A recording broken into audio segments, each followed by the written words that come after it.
Welcome back to another fantastic episode of What Are You Made Of with your boy Mike C-Roc. A lot of events going on, guys, right now in the United States. A lot of craziness, and I just want to bring a moment of content to you to try to help you with your life. This movement that I started called What Are You Made Of is all about turning setbacks, negativity, letdowns into rocket fuel for your future. And I want to start the show, first of all, thanking you for joining us. Thank you for watching live on YouTube and Facebook. But before I get into it, today I want to do a little something different. And before I introduce my guest, I want to talk about what's going on real quick and just how that relates to the What Are You Made Of movement. It's important for me to establish something here with what this movement is about and how it relates to the things that we've gone through so far in 2020. I use it as a personal experience, personal lesson for myself, and it's worked. So I wanted to share it with other people. But this movement could not be a better thing for what's going on right now, because there's a lot of negativity, a lot of letdowns, a lot of setbacks, and to the point where our country is kind of being set back in time a little bit. So I want everybody to be encouraged by the fact that you can turn these kind of things into rocket fuel for your future, for yourself, for groups of people, and for our country. And so, first of all, my thoughts and prayers are with George Floyd's family and friends, and for the senseless tragedy, and also for all those that have dealt with racism, that have dealt with, any kind of discrimination, because none of that has a place in the world anymore. It never did. And especially nowadays, and everybody deserves a right to prosper. And so my commitment is to continue to put this movement out, to share with people to how to turn these letdowns and setbacks into rocket fuel. And I want to help any way that I possibly can. And I want to do my part in that by encouraging and sharing love with people. So I just wanted to start the show off with that. And with that being said, I want to introduce my guest. So now Ronny Leber we were introduced via Instagram through what I mentioned a lot of times by just sending messages out on Instagram to people that I think I would enjoy connecting with. And in doing that, Ronny was, more than happy to come on the show. He offered his time, and I thank him for that. And, it's pretty cool to see the things that he's been through. And I'm going to just read real quick a couple things here. Ronny has entertained about 5 million people worldwide. And I talk about reaching millions of people with my movement. He's entertained 5 million people. He's been a stadium host for big sporting events, Austrian national team in soccer, tennis, boxing, marathons, American football even. He's been a host of corporate events for brands like Coca-Cola, Mercedes-Benz, T-Mobile, Samsung, and he's been a keynote speaker on topics like motivation, momentum, magic moments, team building, peak performance. There's many more on here, including the fact that he went to school in Maine in the U.S. He's currently in Austria, Vienna, Austria, and he's also a current trainer for Tony Robbins and been around Tony Robbins' environment for about 20 years. So with that being said, Ronny, welcome to the show. Thank you for having me, Mike. It's a pleasure, and I'm absolutely thrilled to be here. And I think What Are You Made Of is perfect for this time right now. It is perfect for any time, but especially for this time. Because I believe that especially right now, this is the time where it really shows what you're made of. Because, when everything is going right, when you got a wind behind your sails, it's easy to be like, oh man, I'm a stud, I got this. But right now, this is the time to shine. And this is a time where you will see afterwards who actually used this time, who actually made something of this time, and who actually grew right now and made something more and bigger. And there are many others that are caught up in the negativity that is all around us, and by the fear, and just by doing nothing or being just procrastinating with things because so focused on the news or whatever. And you will see afterwards who are those that actually progress, who are those that actually move forward, and who are those that are just holding back and like, oh, I don't know. You can see it on the stock market. You can see it on Bitcoin. You can see it everywhere. Where are those people that dare to invest right now? And where are the people that are like, well, I'm going to wait around a bit here and see what's coming. So first of all, thank you very much for being here. And I'm excited to be your guest today. Well, thank you. And, we always start the show by asking, what are you made of? So, Ronny, what are you made of?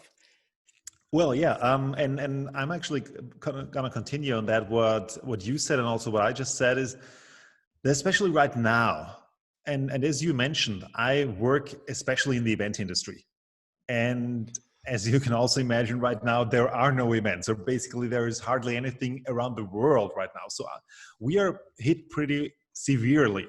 Like we were the first ones out, and the last ones coming back in. At the same time, this is exactly where you show what you're made of. And right now, I'm not worried because I know everything's gonna be great. I don't know exactly how it's gonna be, but that doesn't matter because I know what I want, what my outcome is, and I also know why I want it. And I always say, when your why is strong enough, you will always find a how. And this is something very, very beautiful. It's been true very often in my life, and I think that you will find a way when you just want it bad enough. Now, what is something that you've learned? I'm going to get into how you got to where you are today, but what is something you learned from going through the COVID and events being shut down? Like you said, the first ones to shut down, the last ones to go back, you know, and of course that affects you economically, financially, probably emotionally. But what are some of the lessons that you've learned in this for going forward in the future? Again, what you are made of is, what's going on currently for your future as well. Well, first of all, what's really beautiful right now, I think, is that really coming back to your essence. Like when you strip away everything around you, when you strip away all your beliefs you have about yourself, all your beliefs you have about the world, all of the things that are keeping you, that are actually engaging you, or maybe even keeping you in a cage. Right now, it doesn't matter because many people are at home or have been at home for quite some time, and spending time with the people that you love, spending time with yourself. And this is really, really important. And so I've learned that it's incredibly great to have time with yourself, to have time to work on yourself and on things that really matter, that are important and not just urgent. Because this totally, like stepping on the brake a bit and giving yourself time to breathe. This is beautiful because life is going to be back before you know it. This will go on. This will move. But it's right now the time that you can have for yourself where you can really build. And what I learned from that is also that I've invested in myself. I've also invested in Bitcoin. I've invested in different things, and I can see that there are so many opportunities out there. So basically, it's discovering what opportunities there are for you, because there are always plenty of opportunities in times of crisis. And at the same time, then decide and focus for one. What's one thing that you're going to do differently in your industry, what you do going forward that you didn't do before? Well, my I'm gonna industry make you think. actually, one fun thing, that I already had my first post-Corona event in an empty stadium that I hosted on Friday.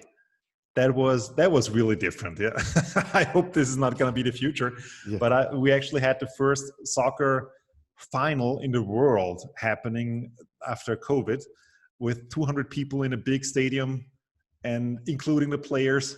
That was really unreal, actually, as an experience. And as well, I'm going to structure my life differently again. I'm really gonna take care, or even stand more guard at my own time, how I spend my time and how I value my time. Because right now I love this. This is amazing that you are really the man of your time. And I love that. And also connecting with people that are really important to you, and really seeing who are those people. And how can you grow? How can you grow out of this? Like, for example, what we're doing right now. How can you grow your network? How can you add value to other people?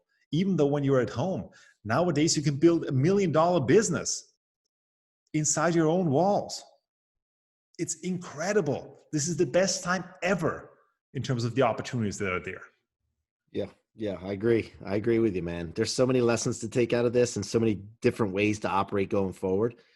So take us back a little bit for how you got into your position of, being a speaker, and, just where did you start? Did you always think about being a speaker?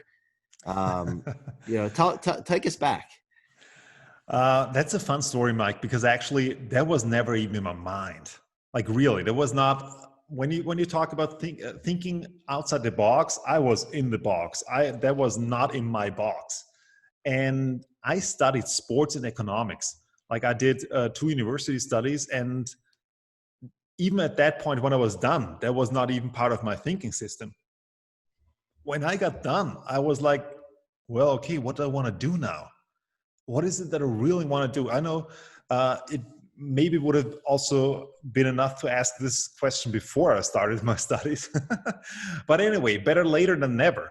And I was asking myself, okay, if I want to do something where I want to be really good, it better be something where I'm really passionate about.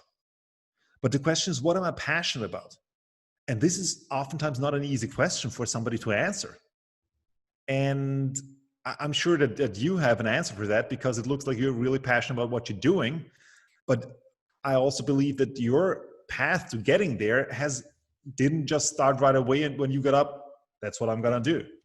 Right. You probably had a process. And in my case, it was for weeks and months. I asked myself the same questions over and over again. What do I love to do in my free time? What am I passionate about? What moves me emotionally? What is it that I spend money on? What do I spend my time on? What do I talk with friends about? What is it that gets me emotional? Also, what is it that I also love to do as a kid? And to me, it was always events that bring the whole world together. May it be a Super Bowl, may it be the Soccer World Cup, the Olympic Games, or even when you're at a concert. You're totally consumed by the moment. You're totally in it. You're totally there. You're not thinking, oh man, tomorrow I got to go to the hairdresser, or I need to send a text message. No, you're fully engaged and involved. And I thought, wow, this is an environment where I want to work in. I didn't know what and I didn't know how, but I knew why, because it was right in here. And then I had some ideas about what, and actually then it happened to me that one of our professional soccer teams in Vienna, for their youth teams, they were looking for somebody like once a month to be there Saturday afternoon for a little milk money, actually. And I said, yeah, sure, I'll do it. And the best thing about it was that I got like free tickets for the big guys, and also to be invited for a Christmas party. And 1 year later, it was on the 25th of June, 2009. It was the day that Michael Jackson died. One of, for me, the best onstage entertainer of all time. And on that evening, in the morning, actually, after 5, I walked out there, and there was a friend of mine, also from the sports university, who worked at our professional ice hockey team in Vienna. And I was just like, like 5 o'clock in the morning, hey, are you by any chance looking for a new stadium announcer? And she was like, I don't know, I'll ask. And the next day she called me, hey, we're looking. And that was the start of it. And then after I got hired from the hockey team, that was the first time that I actually thought, hey, this could be a career. And when I started investing in myself, in my voice and everything, and from there on, it was just, there was a dream. It was, and I knew the what, but I still didn't know the how, because I didn't know anybody. Nobody knew me. And then it was just like, in the beginning, a lot of empty kilometers in a way, or empty miles, as you would say. But still, those are just empty miles as long as you give up at one point. But as long as you keep moving forward, eventually you will get there. Yeah. When you know your outcome. It's something that I go through personally. I share pretty much everything on the show. I'm an open book. And so even vulnerability, because I believe that the journey to success is invisible most times. And I want to share with people everything that I go through as I'm going, because Ronnie, I know where I'm going. I don't believe that I'm going to get there. I know already. It's just a matter of time. I don't know the exact time. But because you decided that you'll get there. Exactly. And I write it down every day. I live it. I breathe it. I sleep with it. And the thing is that, since I know that, I decided to share my journey with people. And so there are times where I will have not as many listeners as I thought, not as many engagements as I thought. Am I making an impact?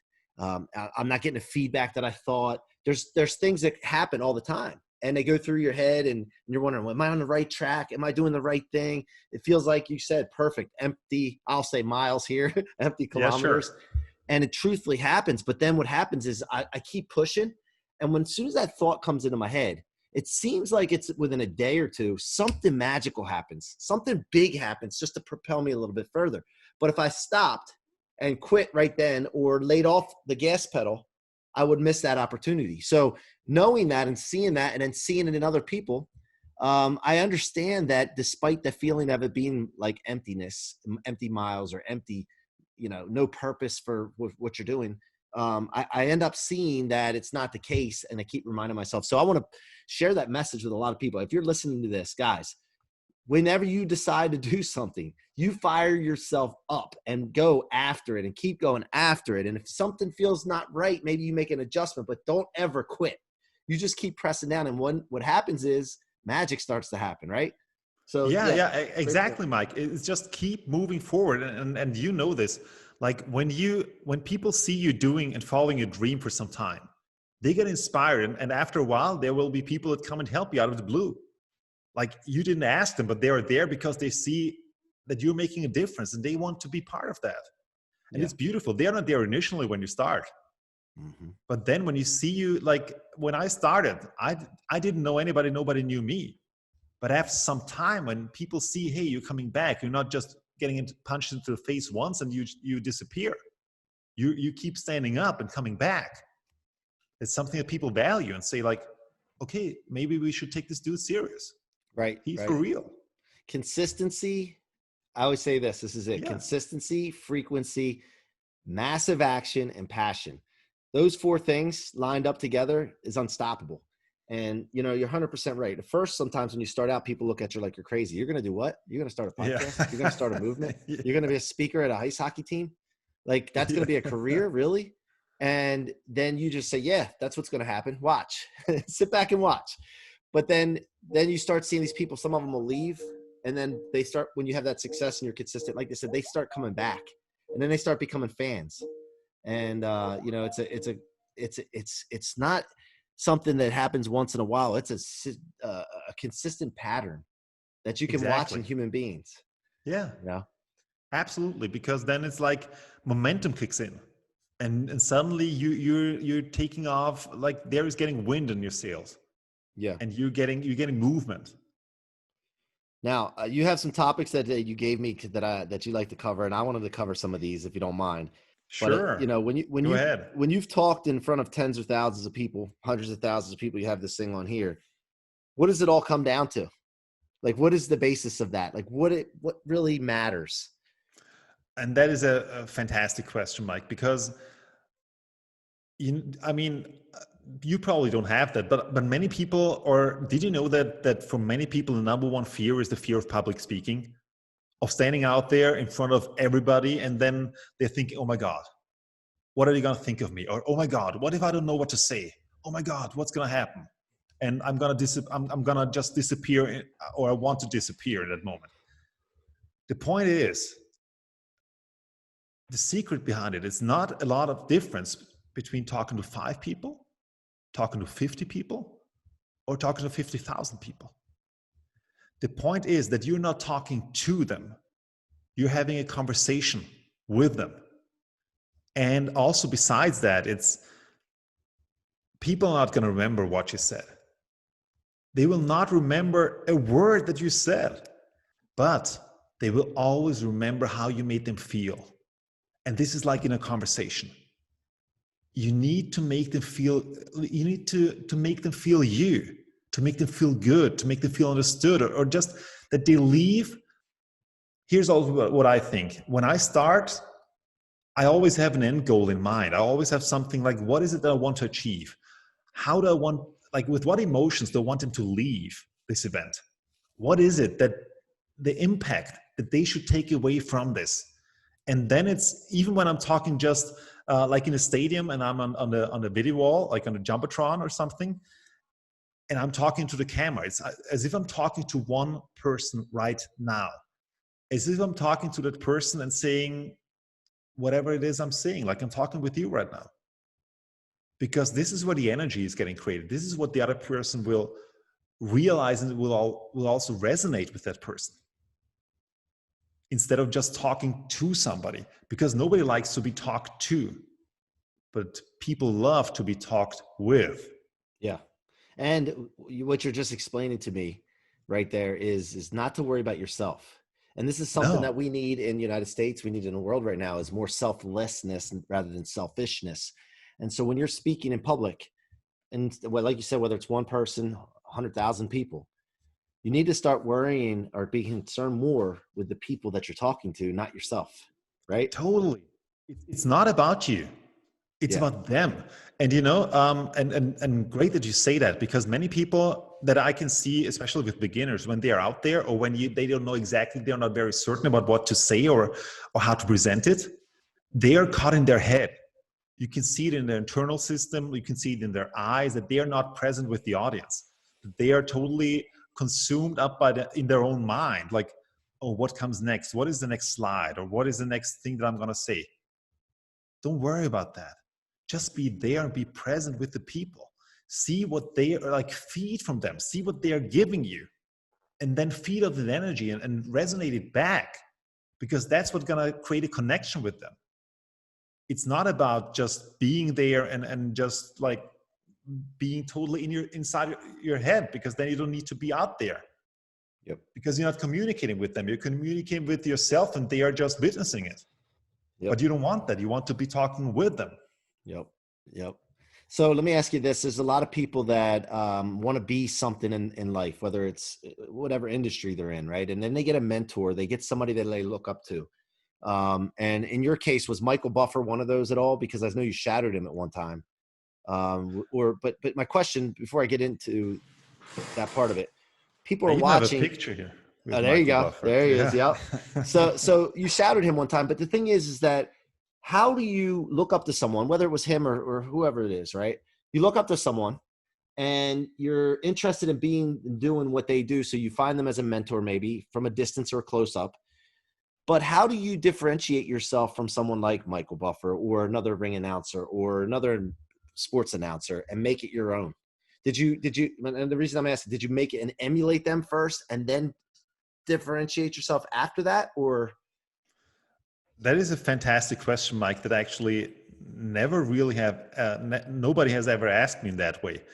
So first of all, I do believe that there is greatness out there and you don't need to reinvent the wheel. So in my case, it's wherever I go, and especially since I started that career, I always go there with with what can I learn? What can I take away from this? How are they doing that? What is it that they're doing great? What can I incorporate? And what fits to me? Because, for example, when you take Michael Buffer with his famous "Let's Get Ready to Rumble," which is obviously trademarked, and I couldn't just go out there in a boxing ring and say, "Let's get ready to rumble," because otherwise I would hear from his lawyers. And I don't want that, to be honest. So, but still, you can always pick up something. Like, I mean, I've seen Tony Robbins for 20 years. For me, to me, one of the greatest speakers on a stage that I've seen in my lifetime. My first inspiration that I had was when I was 16 and I was in high school in the US. And back then it was the 96 Clinton Gore campaign against Bob Dole in the presidential election. And I was lucky enough to be with our school. We went to see Al Gore and also Bill Clinton. And I was really impressed. I was impressed by seeing them talk and actually playing with the audience. I loved that. And I was thinking back then, 16 years old, like, wow, I would love to be able to do that. I would love to be able to play with the audience like that. And wherever you go, and I mean, just think about, what do you love, what do you like about that other person, that what he or she's doing right now. When I go somewhere and I feel entertained and I think this is something that could fit to me, could fit to who I am, then I'll take it. And there are things that I love and that don't fit to me, then I'm not going to put it into my repertoire, so to say. But I think it's really important to know, who are you? Who are you and who do you want to be? Not just who are you right now, but who do you want to be? How do you see yourself? Where do you position yourself? If you would be a brand or a product, you would have a positioning. The same applies to you as Mike, as Ronny, or as whoever you are who is watching this right now or listening to it. You stand for something and you decide what it is that you want to stand for. Just don't change it every day. Make this something what you really want to stand for, your mission.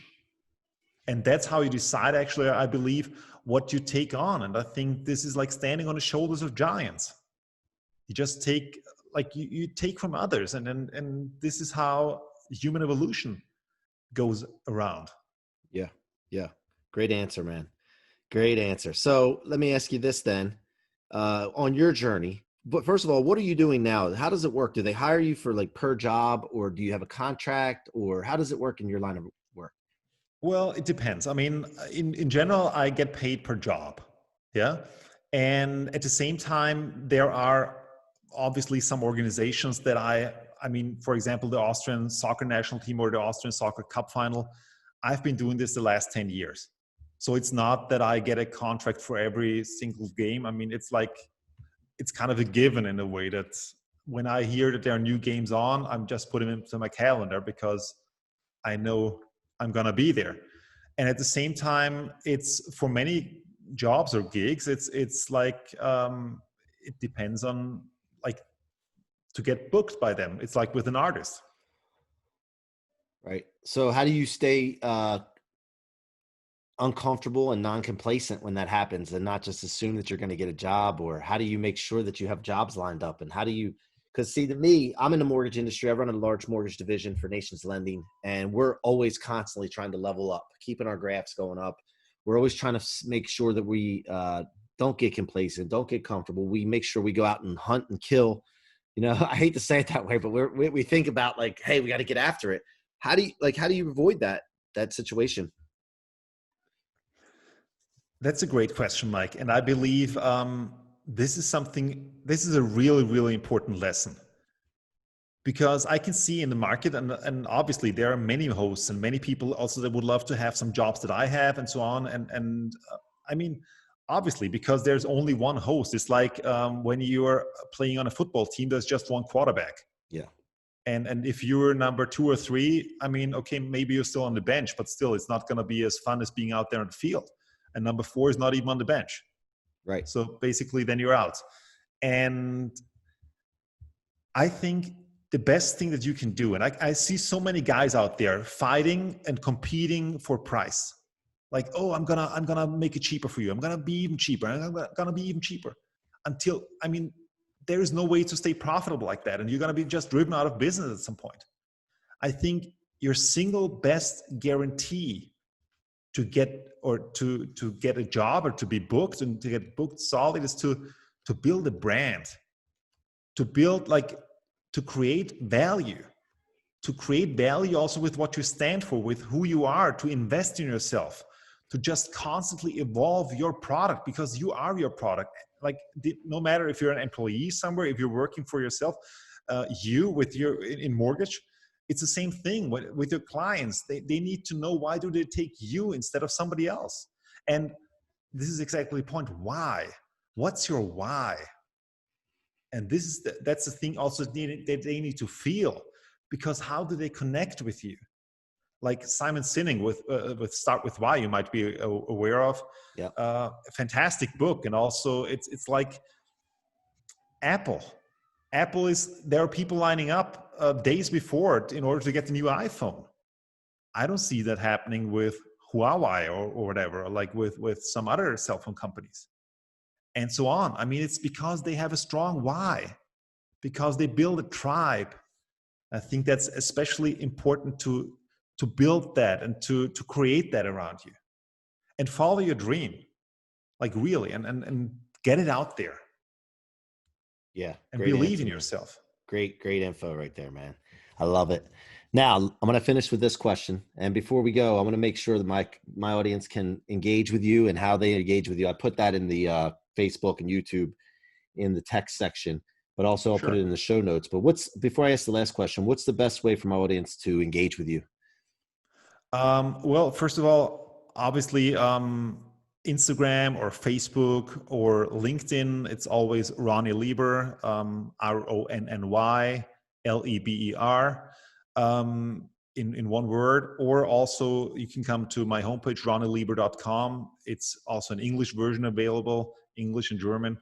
And as well, there's a new blog out there. You can subscribe to my blog and get some great infos like every other week about how to wow your audience, basically, how to engage with the audience, how to add value, all those kinds of topics around it. Yeah, And yeah. yeah, I love that, because when you hit a certain level, it's time to start giving back and teaching people, because, exactly. you know, first of all, you're giving back, but secondly, it helps you get better when you teach, you know? So Yes, I love that. because you need to actually, Tony Robbins always says that, like, when you consume information, consume it as if you would teach it to somebody else, because then you really need to know the details. Because I mean, I'm sure that or when you tell it to your kids, or you tell it to your wife, or do you tell it to somebody that is close to you, and you're just like, oh yeah, I learned this and it's like this, and then they're gonna ask you, yeah, but why is that? And then you need to know why. Otherwise, they're gonna be if you just say, well, I don't know, but I know it's this. Right. Yeah, but why? And Yep. Yep. you need to Yeah. know. You need to have your stuff together. Now, Ronnie, the last question I have for you is, why did you, I love this question. Why did you decide to come on the What Are You Made Of podcast? I love that because, as you just said, I love giving back. I love the message. What are you made of? I mean, this is what it all comes down to.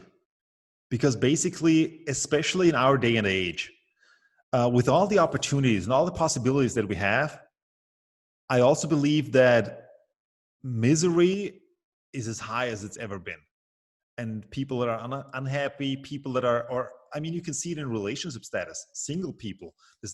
The rate of single people is as high as ever in the history. And I believe that right now it's really, really important to have a light out there that shines bright, and that actually adds value, that tells people, hey, come on, it's not always dark. It's not everything dark out there. There is there's a light out there. There is hope, and you can do that. And it's an art to find the fulfillment inside of you, but it's possible, and you just need to look for it. And I love that. What are you made of? And so I'm Thank very you. happy and thankful to be here. And wow, that time went by I know, man. fast. We flew. We're having fun, man. Time flies when you're having Yeah. fun. But look, I want to thank you personally from my heart for joining us. It's a pleasure to know you now and meet you and be connected with you. Thank you, Mike. I had a mission that I was on, and I kept writing in my goals that I wanted to get known globally. That means meeting people and connecting with people, not just in my city or my state, country, but all the way around the world. And I've been able to do that, and you're helping that mission come true. So I really appreciate that, Ronnie. And I look forward to meeting you in Absolutely. person one day. Me too. Can't wait to share this also here over in Europe. All right. Thank you very much. You guys have been listening to the What Are You Made Of podcast with your boy, Mike C-Roc. Thank you so much for joining us. Thank you for your support of the Waymo movement. Guys, this is needed more than ever right now. I need your help to get this around here, because it's going to help millions of people. It's going to prop a lot of people out of bad situations.